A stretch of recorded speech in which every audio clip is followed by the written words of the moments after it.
a little girl who was able to make it out the hood and who left their siblings behind. Like I would talk about the struggles of being the only one to make it out. The true sacrifice that has to go into, and I'm gonna cry thinking about it. But the true sacrifice that has to go into actually waking up every day and being. Unlearned Unlimited. What? Unlearned Unlimited.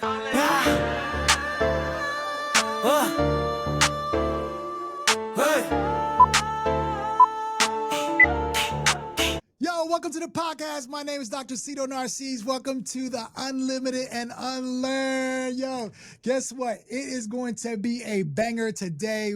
We're so glad. Actually, we got our peoples out right now. Dr. Courtney Wright in the house. Good morning, good afternoon. Hello. Hey, how you doing? I am alive. Well, I just went on a 3.7 mile run this morning, so I'm feeling good and refreshed. Listen, I am so jealous. That means Gail, I got gallons of milk going on here. I need to be on a 7.23 times 2 running space, right? But I get it. And right now we got you. We're so glad to see you. I know you're out in LA right now, right? Doing your thing out in Los Angeles, but we're excited that you taking some time out your schedule. And I know you're going to be coming to the studio eventually, yes? To come and kick it with us, right? Yes, I'm going to speak into existence 3 weeks. Absolutely. You always got time, especially an innovator, a sister doing big, big things. Let me highlight a couple of things for you about Dr. Courtney Wright. She went to UC Santa Barbara. That's why she is Dr. Wright. Put some respect on her name. A Florida girl done good, grew up in the hood from Pompano, Broward County, doing big things around the nation, writing, doing all this wonderful stuff. And, has siblings like most of us, trying to make it and doing stuff. And I'm going to let her tell about her story. But it is so exciting to be able to see a sister just like unapologetic about doing her thing, right? And I think what's always exciting me, even I get to like talk to y'all, and me and Tatiana always like talking through with guests and hosts about stuff like that. But the proudness it has, because my black mama was very clear with me. She said achievement, right? And so I didn't have a lot of choices in life. We grew up how we grew up in New York. But to get to see the success and also the things you're doing for our young people, it's a beautiful thing, right? And so, as we always share about the podcast, we always talk about this whole unlearn and unlimited space, right? What have you not learned, or what you had to unlearn, right? Because you had to go through all the books and stuff and what the real world was like, and these unlimited possibilities about the great things that you do. So like we do in every single show, I'm going to let you tell us a little bit about yourself before we go digging in and start going from there. So Dr. Wright, tell us something that nobody knows about you, and also some of the cool things that you want to highlight, because people don't know this girl is dynamic, huh? Give me some stuff, Dr. Wright.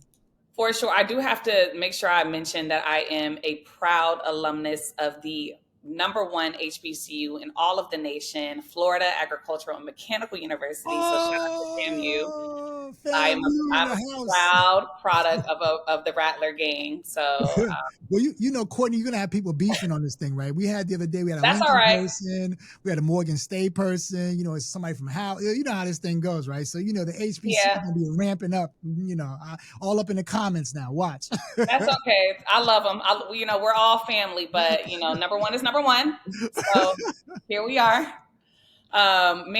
Something that, most people don't know about me is that I didn't start from glitz and glam. I was raised by an amazing single mother who really did all that she can to provide for us. And, even in the midst of that, still struggled.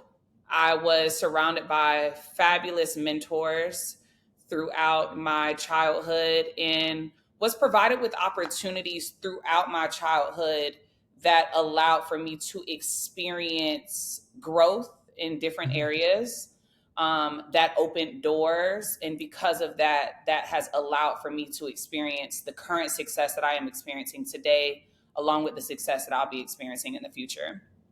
Yeah, it's interesting, right? We've seen patterns of folks that have like gone through a lot of success, and you always hear this notion like, either trying to make it better for their family, or they had like a mom or a dad, somebody pushing them a certain way, or these mentors, like, people think there's this new formula, but it's not, right? There's always some type of thing in your journey that helps you to get where you are, right? And I always can relate to that because I tell folks, listen, I have learned through a lot of mistakes, but boy, if it wasn't for those mentors and people putting a little kick butt, I would not be here, girl. Right? So super excited about that. So let's get into some of the stuff, right? So as I shared in the intro, the title of this is called The Unlearned Truth About Self-Sabotage, Debunking Mental Health Myths, right? And on this first section, we're going to talk a little bit about unpacking what we call the illusion, all right? Is it just me, right? So tell me a little bit. Let's start with this big one. When people feel stuck, they often wonder, is it just them, right? And is self-sabotage something personal or something we all face in different ways? And so what's your immediate response to this common feeling? Oh, wow. I remember when I moved to Santa Barbara, I was dealing with moments of sadness, moments of lack of motivation. So originally, I actually came from China in 2020, and we left the country because of COVID. We actually had to evacuate. Actually, cool, fun, not so fun fact, the U.S. Embassy sent a notice out to us when we were in China, and this was at the start of COVID. And they pretty much said, we're sending one chartered flight to Wuhan to rescue the individuals who were there, because during that time, the city was shut down. And they sent this chartered flight, and it had 238 seats on the flight. And I remember thinking to myself, well, this math can't math right, because there are 1,000 U.S. citizens in Wuhan. There were during that time. And I was living about a 15-minute speed train ride from Shanghai. And there were about 40,000 U.S. citizens. So I knew that the U.S. was not coming to get me and my family. So we left, and then 2 days later, unbeknownst to us, they shut the country down. Oh, wow. Yeah, it was extremely wild. But we ended up, everything happened for a reason. I ended up moving to Santa Barbara to start my PhD program. I remember when I was in the program, I had all of the tools that I needed by way of access, right? Like class was online. It was pretty self-explanatory, log in at this time, it was during Zoom at that time. So log in during this time, complete these activities, et cetera. But I had lack of motivation. And I remember during that time was speaking to my therapist, and I was telling him that I was finding it difficult to even want to complete the program. Oh, wow. And here I am, provided with this amazing opportunity. I was a UC HBCU scholar, so my PhD program was funded. And I just wanted to let it go. So when you talk about self-sabotage, within that capacity, I look back at that moment and think to myself, because I felt like I was alone and isolated. It wasn't until my therapist actually told me, Courtney, you're dealing with, or helped me to realize that I was dealing with other outside forces that was impacting my emotions. And it wasn't just because I was lazy and didn't want to do the assignment or participate in class, et cetera. Me being able to do that true deep dive in is what really opened my eyes to see that this was not me essentially going through a moment of self-sabotage, but it was me dealing with life and the journey of life, and being able to identify that allowed me to feel more human in that moment. And then I was able to work through the steps that I needed in order to go through that moment in time within that journey. So you wrote this book, Spiraling in Control, right? Which I call as like a movement now you have, right? And so like how does some of those experiences like interpret into like this writing this whole book? Like what has been that connection, right? Because I would argue that, as you're going through your book, you're like, you could see places where you're trying to think differently and trying to give this whole context. Like what is that connection like? Absolutely. So I moved to Santa Barbara. And when I moved to Santa Barbara, as I mentioned before, I suffered things that were new to me. Like I didn't know what anxiety was. So when I would be driving and I would have this closing feeling in my throat as if I couldn't breathe. And I thought that I was going crazy. I thought that I was dying. I thought something was wrong with me by way of like me being sick, or I would have running thoughts, or I would have, almost like migraines. And so I went to the doctor. I did all the things. They're telling me you're, for lack of better terms, normal. Everything is okay with you. And when I eventually brought it to my therapist, he helped me to label like, oh, Courtney, this is actually these are symptoms of anxiety. Let's work through this. So those sessions allowed for me to identify what that was. And I explained to my therapist that I didn't want to go and, do the not medicinal, but take medicine. I wanted to go in and be able to solve this problem the natural route, because I knew what normal felt like. So my goal was to get back to normal, or to reestablish a new normal. So throughout therapy, I was able to go through different natural healing processes, whether it was me grounding, meditation, learning about breathing techniques, learning how to decompress during high stressful moments, work-life balance, and journaling. And it was during my time of journaling that I eventually was able to craft and curate these different methods in which I used to go through my healing journey. And it took about 3 years of consistent journaling and me shifting over my journal practice from first person to third person that allowed for me to come up with what is now Spiraling in Control. And essentially what it is a personal memoir, but it provides you a story and different techniques that you can utilize in order for you to go through your own healing, depending upon whatever journey you're on. What did you learn about yourself, right? Because I always think about through my journey, like I used to say, as I try to make sure I don't self-sabotage myself in a lot of different ways, which I always feel like I do even today, right? But is it like a particular profile you have that you are like, wait a minute, I have these sets of issues, or is it some circumstances that get you to think in this way? Like, is there a pattern, or is it just like, as you're going through your process, is it just, if somebody was like, yo, trying to figure out like what made me become this way, right? Because, sometimes you're trying to self-explain yourself, right? Be like, yo, I know I'm screwed up in somewhere, or I got a problem, or you're labeling yourself in either negative or positive ways about different things. And is it just how you live life? Like, what is the thing that connects? And I ask this question because I know like these are what I always find for myself that is challenging is like, I'm constantly questioning myself about stuff. So like, what has been your experience around that? Yeah, I think that for me, I know that we all have something that we're dealing with, and that something can be a bad habit, that something can be an emotion that you're experiencing internally. But within life, there's no human walking on this earth that's not dealing with their thing. Right. So that's one reality that I live in. I don't believe that there is anyone that isn't experiencing some level of pain.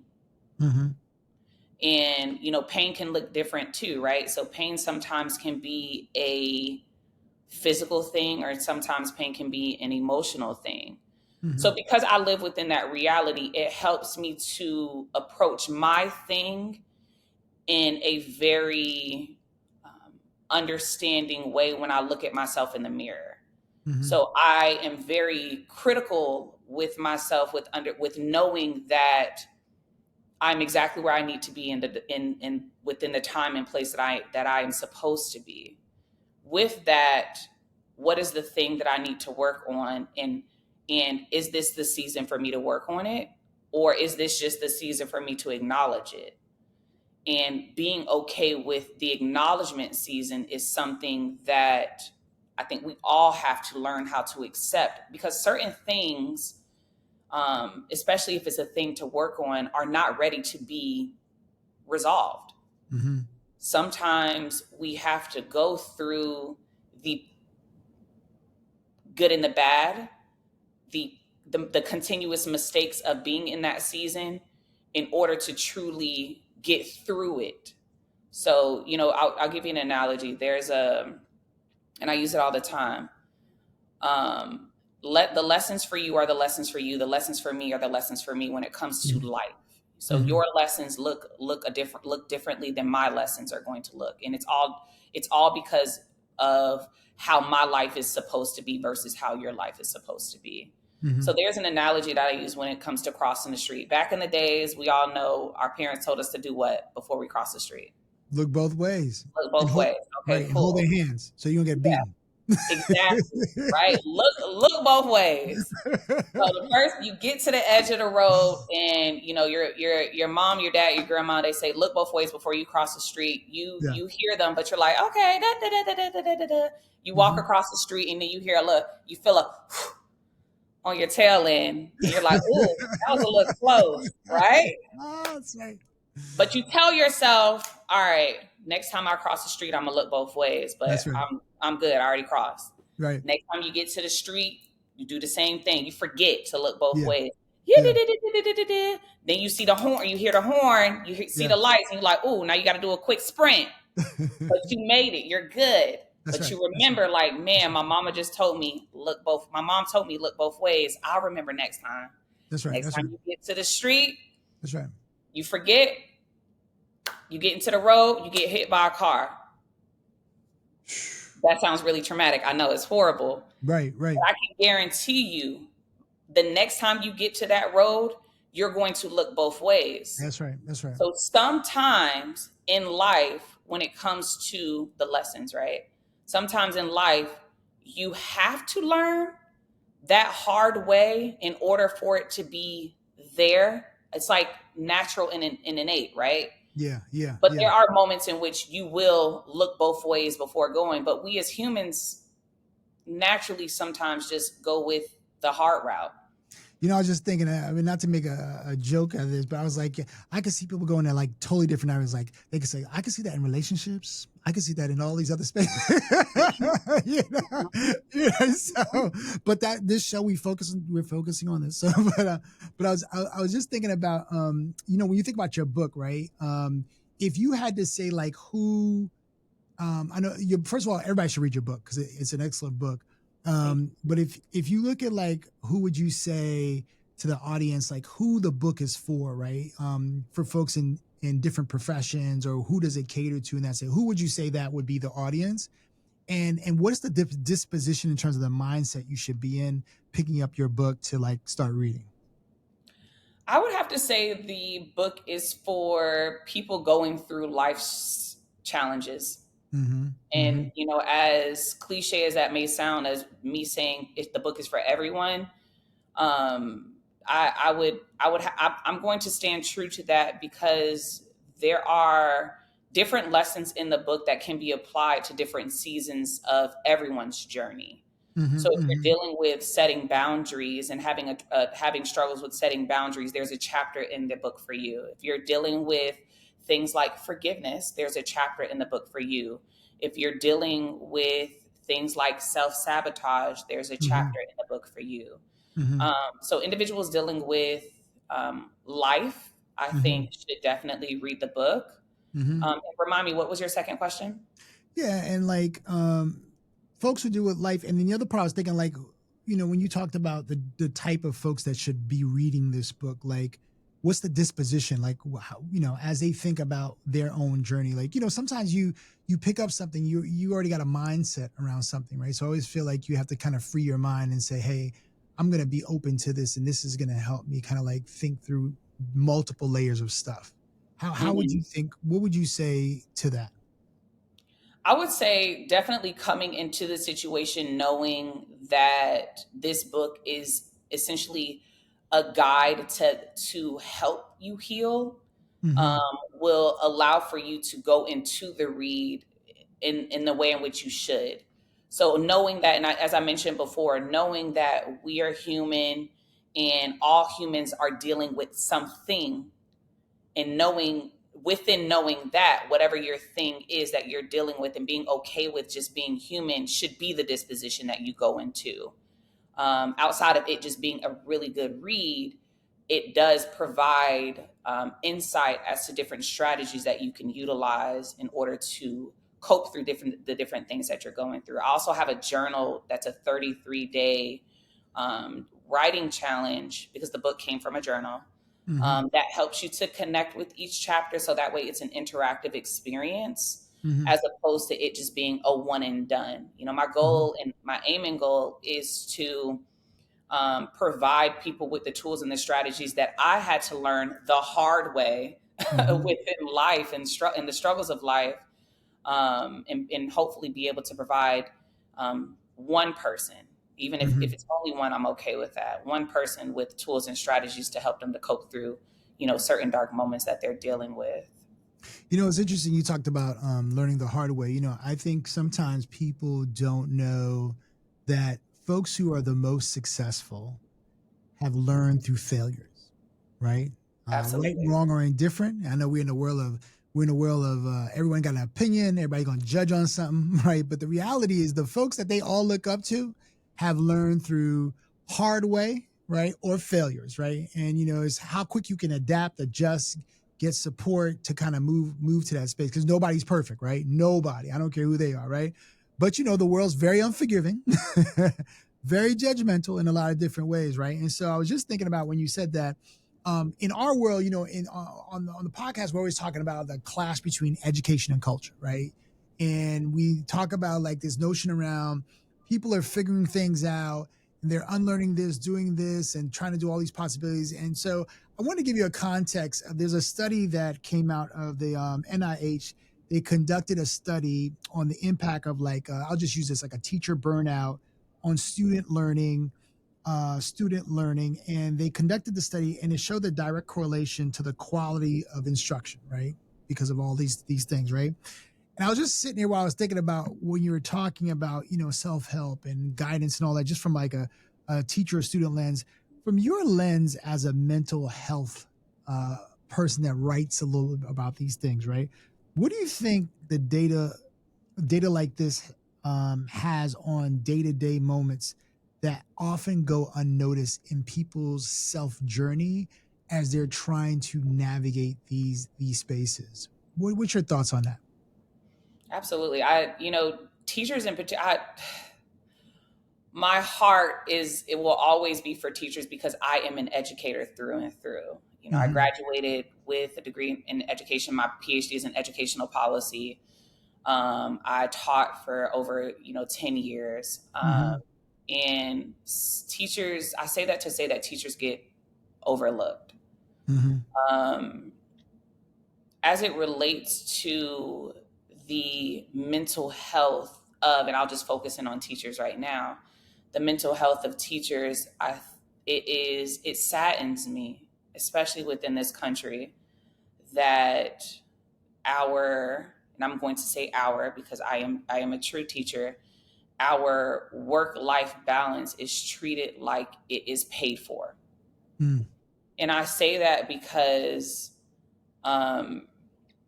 so often when I talk to other people in different careers, when I hear conversations around teachers, there is a common theme that, well, teachers get paid.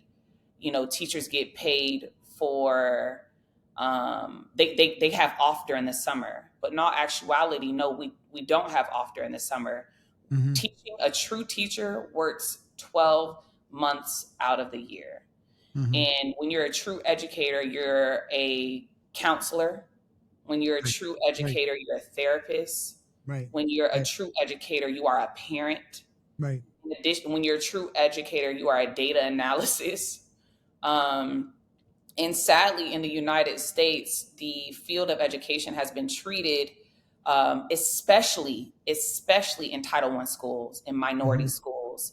We have been trained as educators to assess as opposed to teach. And that impacts teachers' mental health, because here we are, we're going through school, especially when you go to school to become a teacher. You go to school and you're told that you can change the world. You go to school and told that you are an innovator. You go to school and you are told that you are creative. And then as soon as you get into the classroom, you're given a book, a protocol to follow, and an assessment requirement that students have to master. And it's disheartening because when I was in the class, from my experience, I would see a student who was a kinesthetic learner, a student who learned by motion, a student who was a dancer, a student who was a genius with music. And I would be forced to teach in this box and just see the life of that student dwindle away because of the standards that the educational system has placed on, on the teachers and also the students. So, we as educators, we deal with that from a mental health capacity. And then we also have to deal with the anomalies of life that those students are bringing in addition to us having to balance our life, and then couple that and top it off with the lack of pay. Well, so let me ask you this question. 100% with you. Teachers don't get paid enough. We can go on that all day long because, sometimes I don't think people even value education as much. Like sometimes when you watch all of us make it to these levels, they think I always say it's by luck, especially for those of us that people don't really expect to achieve. And then there's this whole other notion of like all the support structures that are needed to get from point A to point B that nobody sees, that they don't see the teachers like doing all this stuff for you, right? Let me ask you this from like a real life experience for you, right? So you are like, in my mind, super successful, right? And you're super brilliant. You've done things that most people dream about doing, right? Writing and all this stuff you've achieved. If you had to like tell yourself, man, I didn't have to learn that crap that I went through school about. And I learned this I don't want to say I learned it on the streets, but like I learned this like through life experience, right? That you had to give some of our folks some advice on, like what would be like your top 3 things, right? And the reason I'm asking that is because the reality is, I've sat in a lot of spaces, like just like you've been in all this education stuff, and I watch people be like, they want to say what they think people want to hear and all that. And, on us at Unlearned Unlimited, we want to hear like the raw truth all the time, right? Because like we think like when those things come out, that's when people are like, wait a minute, she right on that. Like, that's how you got to deal with stuff, because like, there's always theory and practice, right? And I think like real life practice. So like, what would be those things, right? Because I want my daughter to be like you. I'm not gonna lie. My daughters, I'm like, listen, I need you to be Dr. Courtney Wright, right? And so like, but what would those things be? I mean, because I could talk about it from a woman perspective. You have that uniqueness. You are a doctor from that uniqueness. You are you've written books. You're doing all these great things, right? And now you're out here talking about it, right? Through all these things and how you don't sabotage life. So like from this perspective, like what would be that? Be like, listen, if I could tell Courtney this, I'd be like, girl, don't pay attention to this. Do this. Do this. What would those things be? Oh, my do's, my top 3 do's. I'll start with 3. If I get to 5, okay. Give me the do's and then give me the don'ts too. Okay, let me start with the bad. The don'ts that you don't necessarily have to worry about when it comes to schooling. I don't like to say it because I'm a true educator, so I'm like, but listen, don't worry, your secret is safe with us. Sure. I believe you. My biggest thing is don't worry about those assessments. You'll be all right. Get past the test because you have to pass the test, but don't worry about the assessments. They don't matter. And when I say they don't matter, I truly believe that. I think standardized tests are important for accountability perspectives. That's my let me be formal because I actually have a job. Right. Because they judging right now while you're talking. They judging. Somebody's taking notes to judge. You have to have a way to measure people's success. Got it. Standardized tests. Right. I hate them. So if I'm talking to a student, get through the test, but it doesn't matter. Standardized tests don't matter. you being even the most popular person in school doesn't matter. The emphasis on that. Mm-hmm. What does matter is you being you participating in the clubs. School culture matters within that capacity. What does matter that I don't feel as if is emphasized enough is public speaking. Learning how to speak in public, learning how to engage an audience. That happens when children are babies. I don't know if you grew up in a church, but see, I grew up in a church. We used to have to do Easter speeches. Oh yeah. So Listen, imagine Easter speeches throughout school, right? Learning how to present Easter speeches throughout school. Right. You know, that is important because guess what? Our babies have to grow up and become adults that have to stand in front of an individual or the masses. And I'm all for training world leaders to stand in front of the masses to be able to entice change. Yeah. In order to do that, you have to be able to speak to people. That's right. So the training that goes through that should be embedded in babies when they're pre-K. And go throughout, you know, even post university. And so if I hear what you're saying, the kids, people who do that really well, somehow they were kind of groomed to be doing that over time. Agreed? Absolutely. Or extremely intentional about learning the skill, because public speaking is a skill. Yeah, that's when right. That's I moved to, and you mentioned it earlier, like putting yourself in challenging situations. I remember I was listening to a podcast and it talked about how to build resiliency. And one of the ways in which you build resilience and become a better version of yourself is you put yourself in situations that challenge you.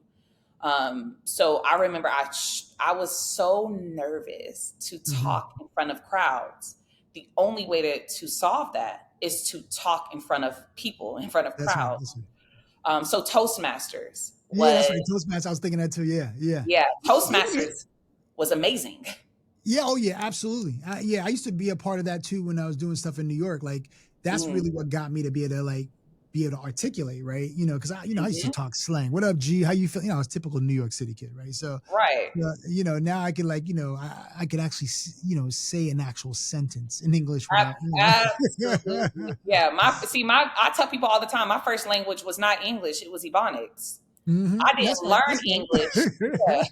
I didn't learn English until I went to FAM, and then Mandarin, and then Spanish, and all the other things. But my first true language was Ebonics. So I didn't, the Toastmasters provided me with a way in which how I can articulate myself, along with the formula to public speaking. Yeah, that's right. So, public speaking will be one. The art and the mastery of being able to start an organization. Start a program. So you mean like from an entrepreneurship perspective, or exactly? And that can be taught in school. I don't find people like our folks, right? I'm just keeping it real when I think about like folks like us always thinking about business. We think like we got to go work for somebody or something to feel like, because that was when you look at my own experience. My parents, they did that 30-year.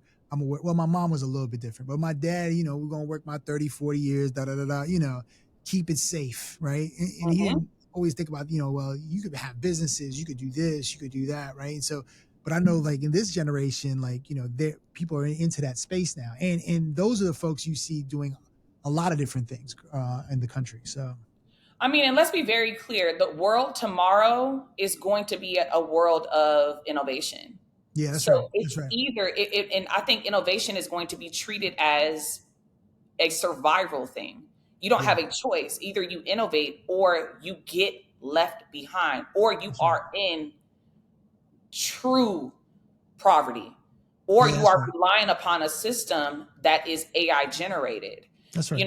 So when I think about where education is going, and I'll go back to what my last recommendation. But when I think about where the world is going, especially with AI, the job market is going to be sliced in half, if not more. Yeah, that's right. We don't start to teach ourselves and our kids and children how to think outside of the box, how to be uncomfortable with the unknown, how to be solution oriented. Then when they get to a space where they're out in the real world, which is happening earlier and earlier with our youth, then they're going to have to be reliant upon a system that does not support them. Yeah. Yeah. We see time and time again how the system, not only in the United States, let's just talk about systems of the world, do not support us as human species. You know, and then we can go deeper into that, into which humans are truly being supported versus not, right? From a demographic perspective.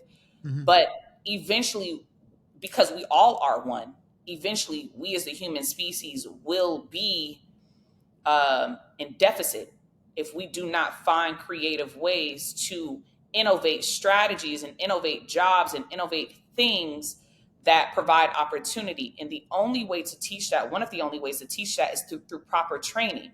Right. So, you know, it's so important within the earlier years to allow students to see and to think in the capacity of problem solving.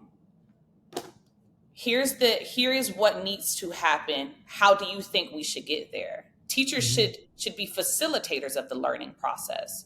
You know, we have to go through it with the kids so that way the brain chemistry in their brain, and remember, we're fighting technology too, but so that way the brain chemistry can be activated in a way that allows them to think of that capacity, because the brain is a muscle.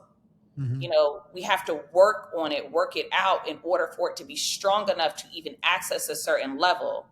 So by way of innovation, by way of entrepreneurship, as you mentioned earlier, it is so important for us to, at a very young age, provide students with an opportunity to create and solve problems. And the best way, from my experience, what I've learned, especially with the younger years, is to do it through clubs, right? Gardening club, the music club, the this club, the that club, the agriculture club.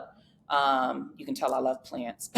And the reason why clubs are important is because from a business perspective, students are able to go through budgeting. Yeah, that's right. Students are able to go through resource allocation. Students are able to go through staffing, right?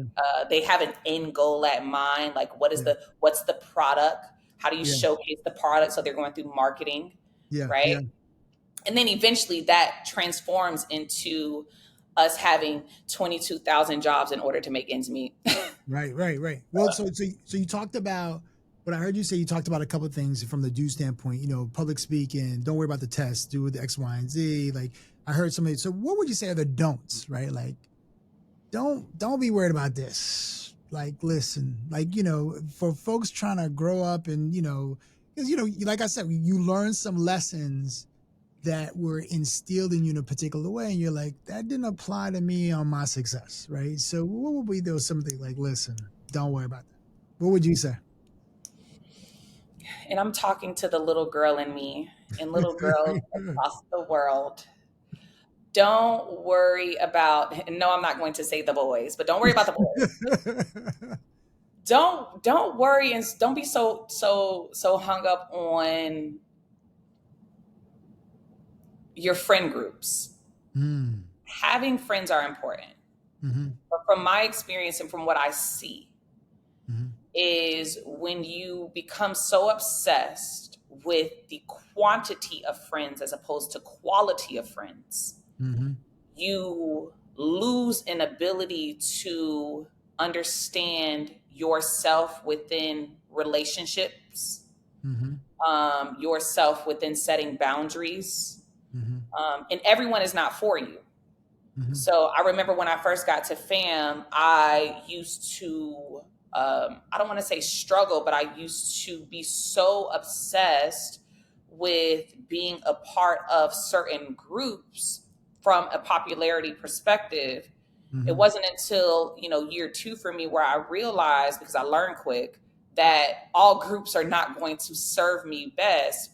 So it is okay for me to coexist within groups that bring that align to my interests. So I was interested in agriculture. I was interested in swimming. I was interested in, you know, a few other things. So I pursued opportunities that aligned in that. And then naturally my friend circles came.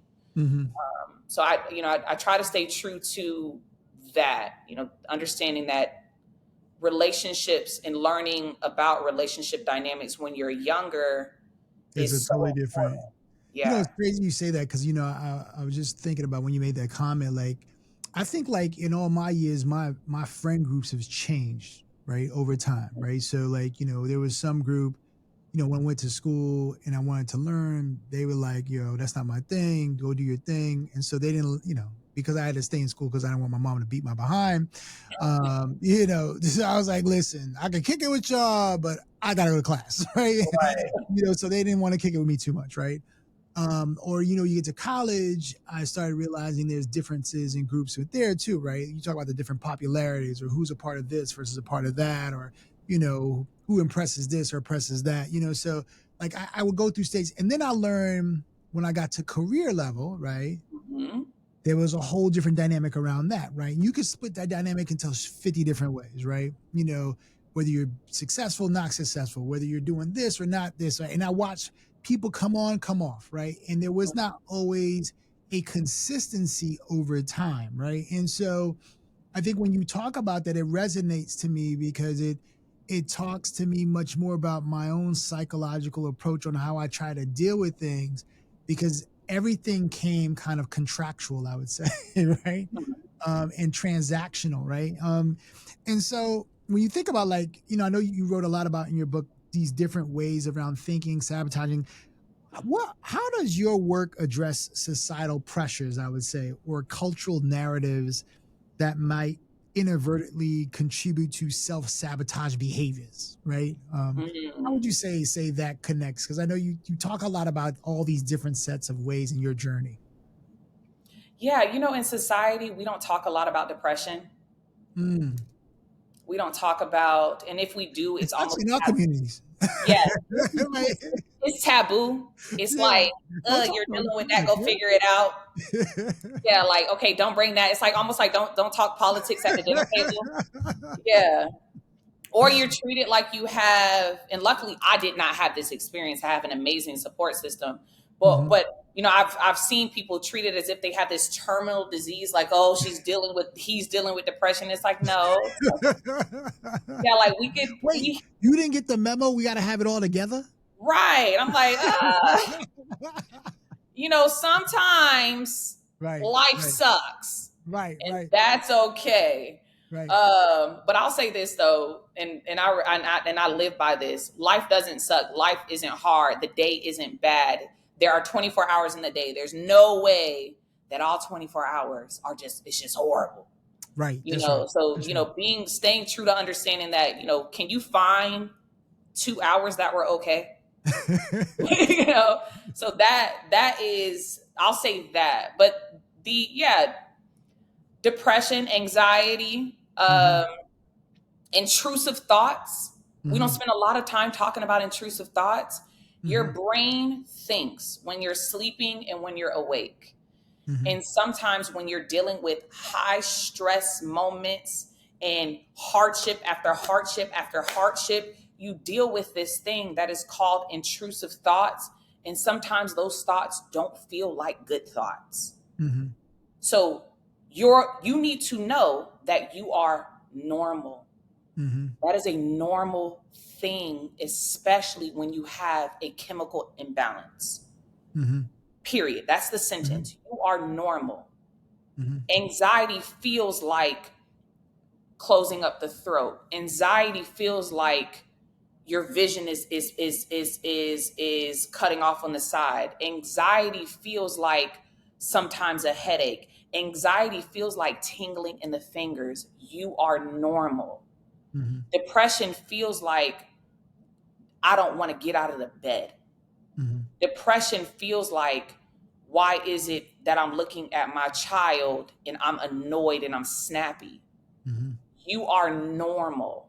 So being able to have, though, especially in our community, have conversations around what normality looks like when you're dealing with high stressful situations are conversations that we have to indulge in more, because until we can do that, truly do that, we will never be able to heal. Because what happens is when you're able to identify the thing that you're dealing with, then you can spiral into control, dive deep in, and figure out how to solve it. I'm dealing with anxiety. Why am I dealing with anxiety? What is the root cause? Okay, the root cause is my mother just passed away. I'm just starting school, and I have to raise a child.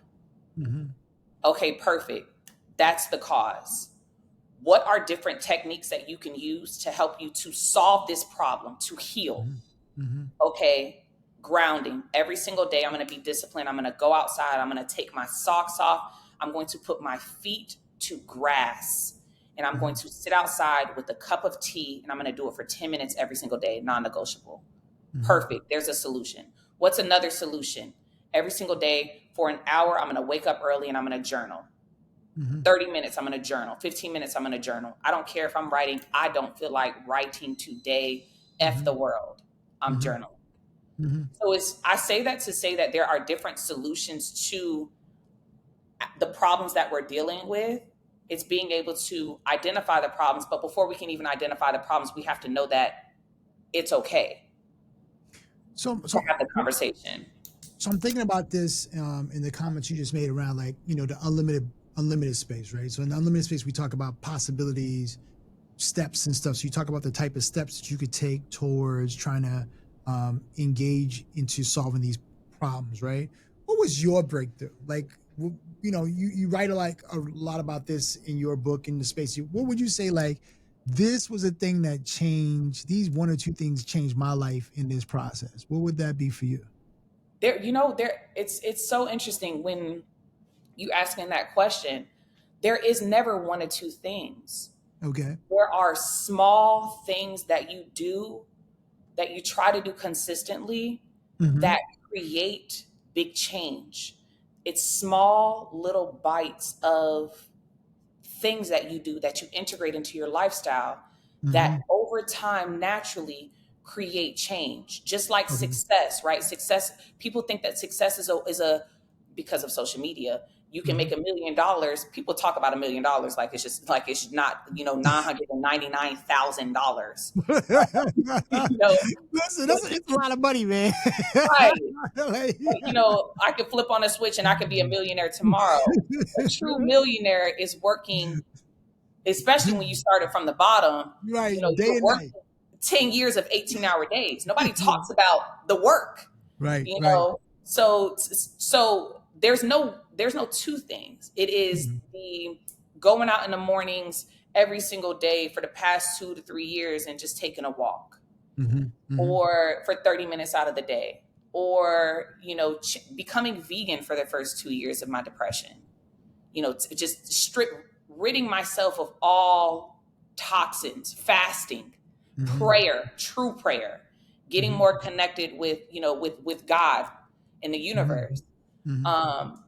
It's I call it my toolbox of tricks, but it's the small daily habits, keystone habits that create change over time. And the best approach that I like to give people is, don't think big picture. Just think one thing. Like, what is the one thing that you can do to make your life better today? And it could be very small. It could just be, for this week, I'm going to set a goal and I'm going to go out and I'm going to walk 4 days a week, 4 days this week. What happens is, in your brain, you don't want to set it too big. You want to be able to accomplish it. But that success that you get from accomplishing that goal allows for you, it's called a keystone habit, allows for you to start another habit, that allows for you to start another healthy habit, that allows for you to start another healthy habit.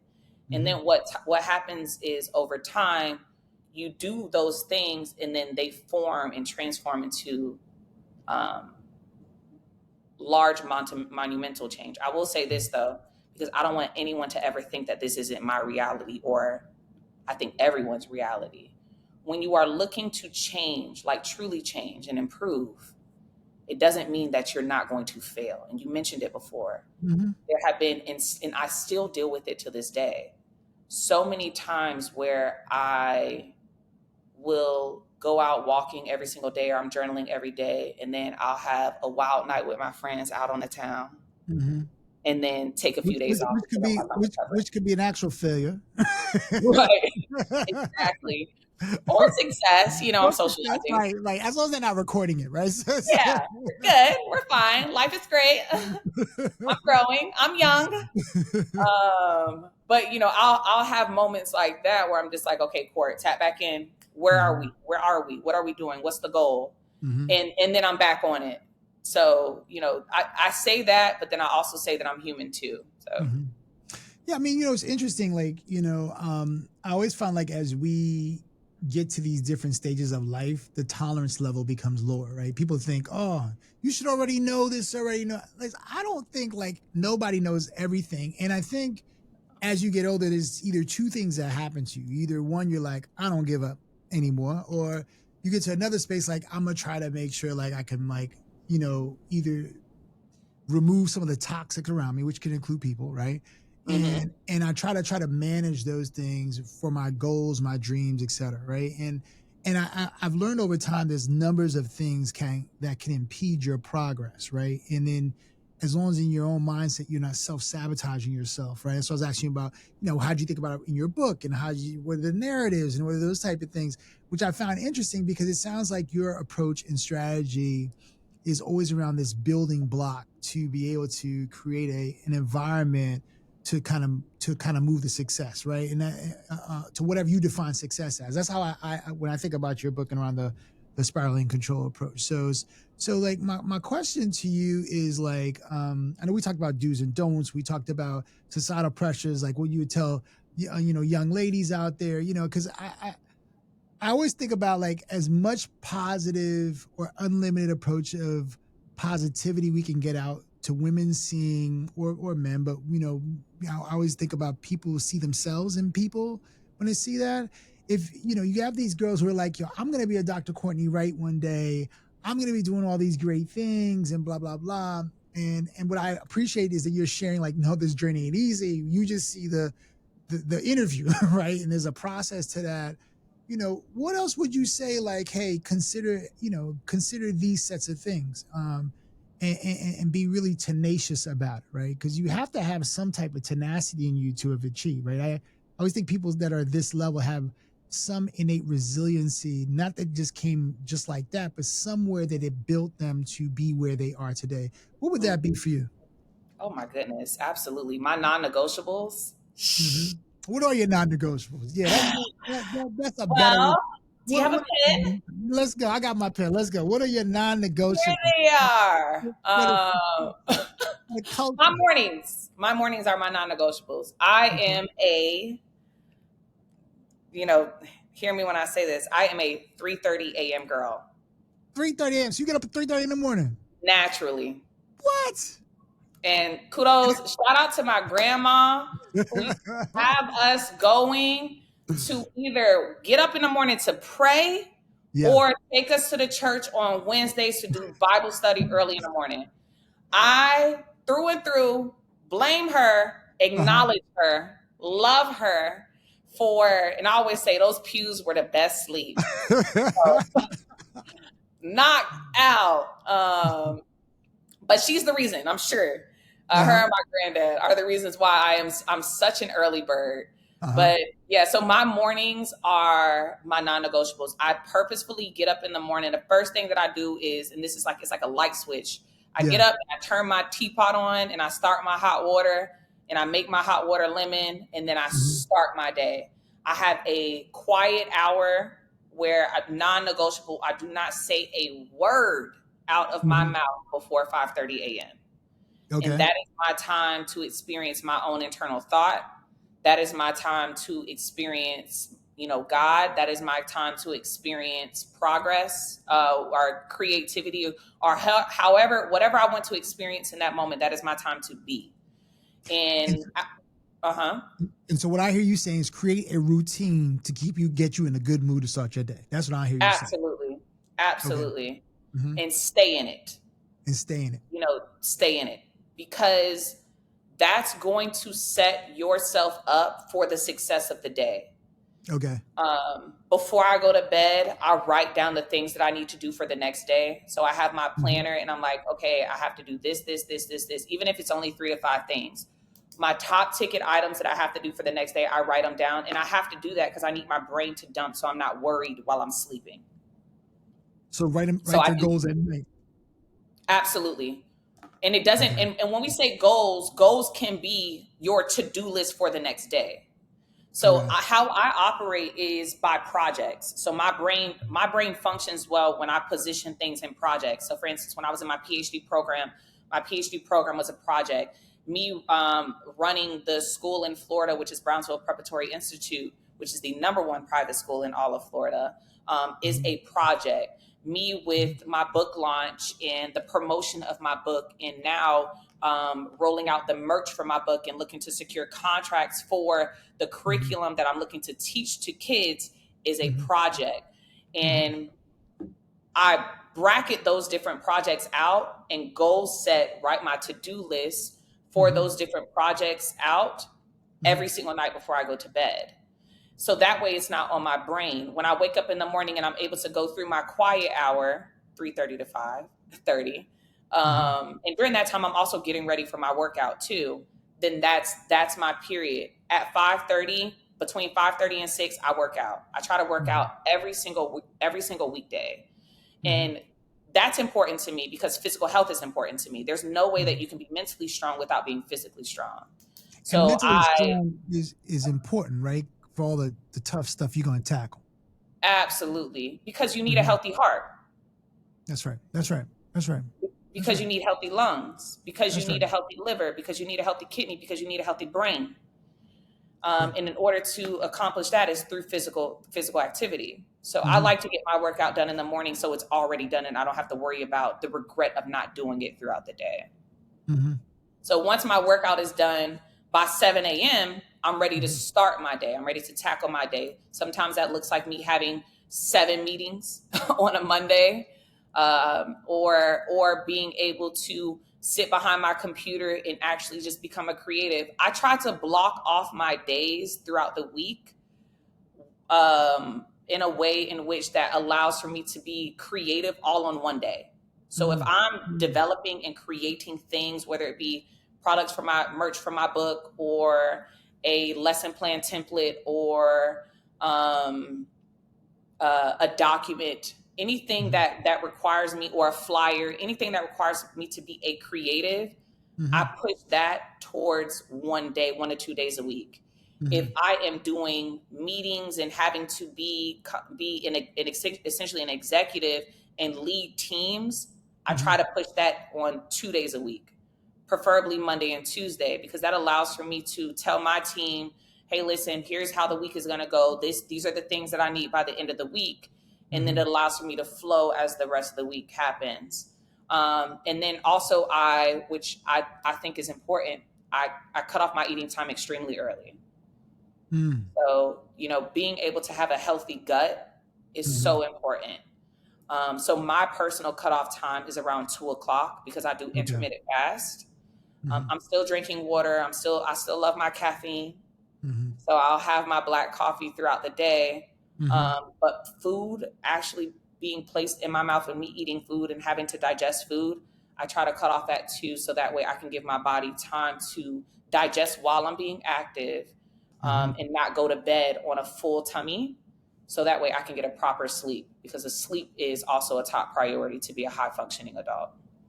So what I hear you saying is, health, create a routine, your mindset, a strategy, and be consistent around doing that are the keys around navigating through a lot of these complexities. Would you agree with that? Would you add anything else on that? Friendship and community. Say more. You can't do anything in life without having human connection. Yeah. That's interesting you said it, because I be hearing people be like, when they mad about something, man, forget people. I'm not ever talking to folks ever again. They go down this spiral, right? No.